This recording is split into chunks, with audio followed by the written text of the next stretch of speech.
Hello everyone, it's Arson here, and in this video I'm going to be showing you how to make this water shader right here. In one of my BPS tutorial update version videos, someone commented that I should to make a water shader. I'll hopefully put the comment up right here. Well, here it is. Here's the water shader. So you can either just look at it right here, I'll put it up, you can pause it right now. Pause it right now too. Or you could watch the tutorial, which is going to be like 5 minutes hopefully, where I explain how to make this, because I have a couple tips and tricks. There you go, you can either pause it in both of those times and leave now, or just watch the whole thing. But please if it helped, like the video. Alright, here it is. So gonna cut this off real quick and gonna show you how to do like stuff with nodes. So first thing is Shift A to bring in a node, kind of like the layout part of the thing. And then you can search up right here. If you click search, you can search, and then you search up for a node, and boom, you got a node right here.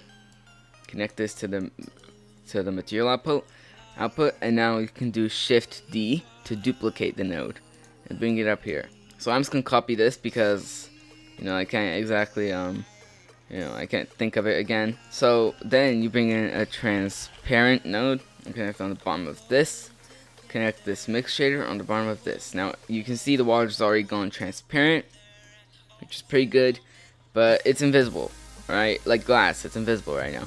So we need to make it so it's not invisible and it has ripples on it.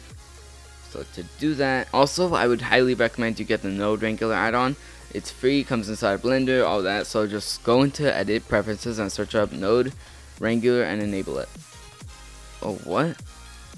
Oh, that shift? That's cool. But now I'm getting annoyed. I didn't know you could like tie a knot in the nodes. Right, okay, so okay, I'm just gonna bring this back to how it was. So there were 2 mixes and 1 transparent. Oh, it disappeared. And boom, you got water that looks like this. It's not too terrible, but it is. It actually is. It's terrible. So now you can regulate what the factor is on this, and the factor for this is supposed to be 0.225. 5. There we go, and that is supposed to kind of mix it. Okay, and when a shader is empty, like there's nothing behind it, it's black, right? So if I were to get rid of this, you'd see it's black because it's just a shader with nothing behind it, so there's no material. It'd be the same as cutting this off right here. But the transparency gives it a material because it says make it invisible, make it transparent. And that's why you kind of need to do this, so you can see the water, I guess. So it's not clear like glass. Right. Next one is a diffuse node. I'm just going to copy and paste from here, but you can search it up. So because this has basically nothing. So Shift D and putting this right into this top one right here. Now what this does is it gives it color. It's your choice what you want the color to be. You can make it green, blue, red, whatever. But I choose like a light bluish right there. That's my kind of sweet spot when it comes to the kind of ocean color. Then you make sure the roughness is 0 though, because you turn the roughness up. I'm not sure what happens, but so just turn it to 0, because that's kind of the default, so just don't touch it. Alright, glossy comes next. You put that here, and you connect it to this mix shader, and that just kind of, gives it gloss. And what I was saying before when I was like, you can see through it, and it's like glass, so, you can't see the ripples. This is what makes it so you can see the ripples, because it makes it glossy, so it's reflecting, not just completely transparent. But it is still a little transparent, which is a good part about it. Also, using this one, you can control how transparent it is. If you want it to be just not transparent at all, so you don't want to see what's under, you can turn this all the way down. If you want it to be completely transparent, which you probably don't, because this is just, you basically erased it. And so I would recommend around this much. 0.25 maybe.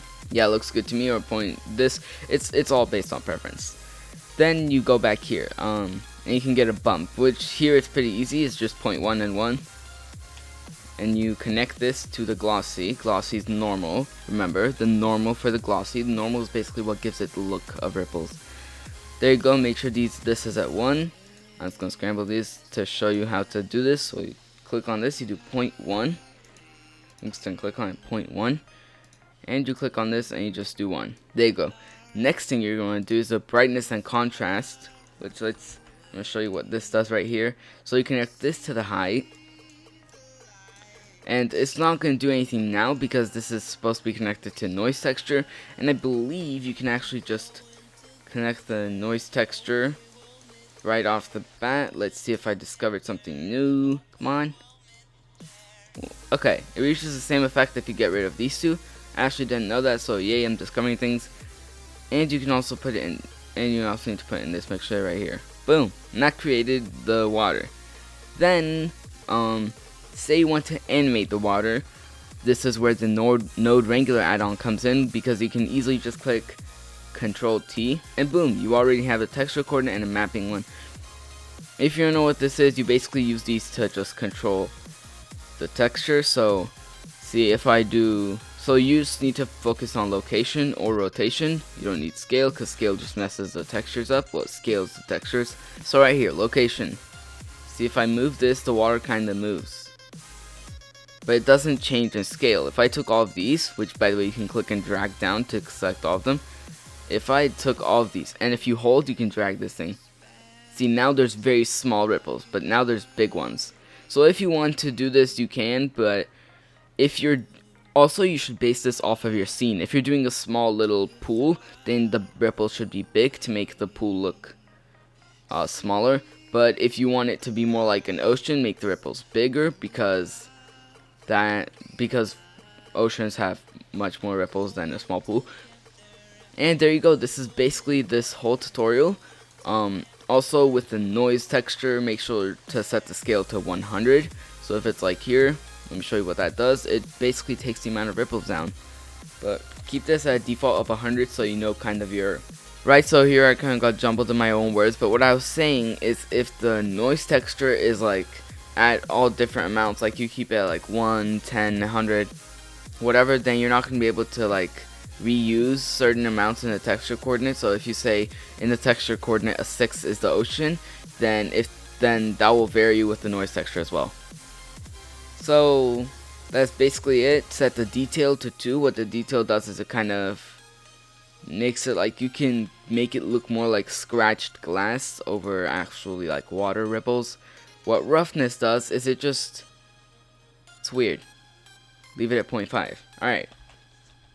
Distortion is kind of how distorted you want to be. This is really distorted, noise texture, and this isn't distorted enough. Let me show you.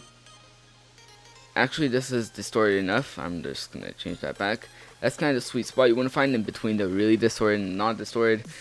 But that's basically the whole tutorial. I hope you liked it. I hope it helped, and please like and subscribe, because if you like, then more people see the video, and that's helpful for more people. Also, subscribing just doesn't take, it's just free, and you can always change your mind. But yeah, I'll see you next time.